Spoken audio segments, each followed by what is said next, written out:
જય શ્રી કૃષ્ણ.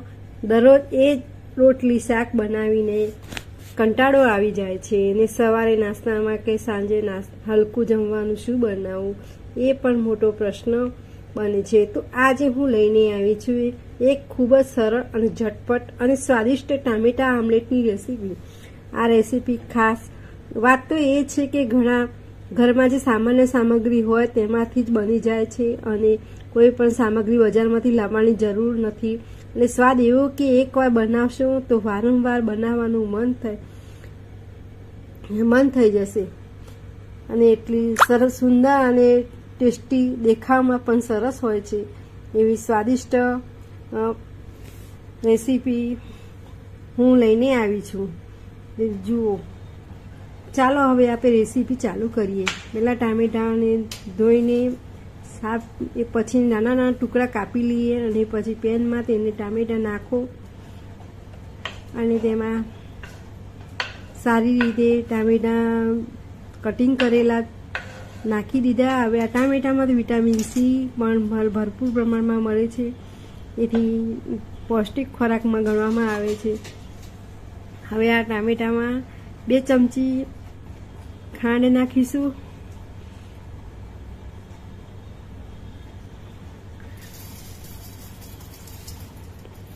અને પછી એને ગેસ પર પેનને મૂકી દઈશું. થોડું ખાંડ ને ટામેટાં હલાવી દઈશું.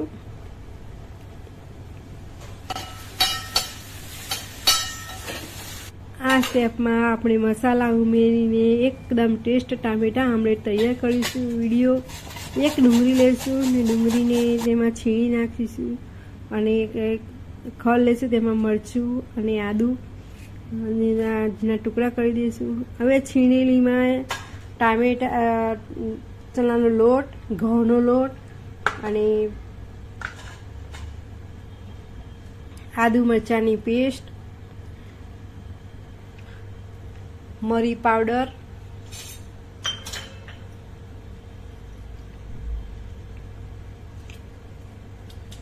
તલ,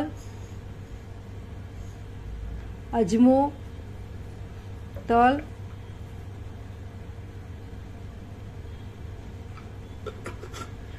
તમારે નાખવું હોય તો નાખી શકો અને સ્કીપ કરી શકો છો. મેં નાખ્યો નથી પણ તમને કહું છું. અને ધાણા, લીલા ધાણા અને મીઠું, આ બધું મિક્સ કરી અને ટામેટાં ઠંડા થઈ ગયા તો તેને આમ ટામેટાને ભાગી નાખીશું અને તેનું પાણી હવે આમાં ચાણી કાં તો ઝાડા વડે તેમાં નાખી દઈશું. એટલે ગાળીને એના કૂચા બહાર કાઢી નાખીશું. તે હાથથી મચડી અને દબાવીશું એટલે પાણી નીચે ઉતરી જશે. એ પાણી ઉપયોગમાં લઈશું અને જો તમારે વધારે જોઈતું હોય તો મિક્સરમાં ગ્રાઇન્ડ કરી દઈશું. અમારે ખાટું ઓછું ખાઈએ છીએ એટલે મેં મિક્સરમાં ગ્રાઇન્ડ કરેલું નથી. હવે તેમાં મરચું, હળદર, ધાણા જીરું, ગરમ મસાલો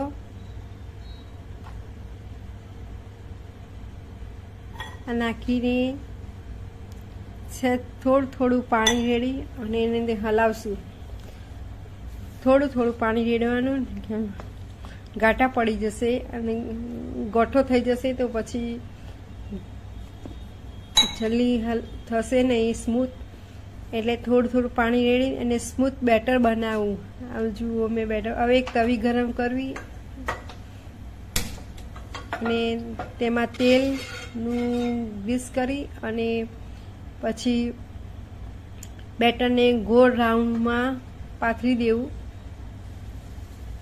ગોળમાં પાથરી દઈશ અને બંને બાજુ સારી રીતે ચડી જાય એટલે તેને ગોળ પાથરી દેવું. સરસ.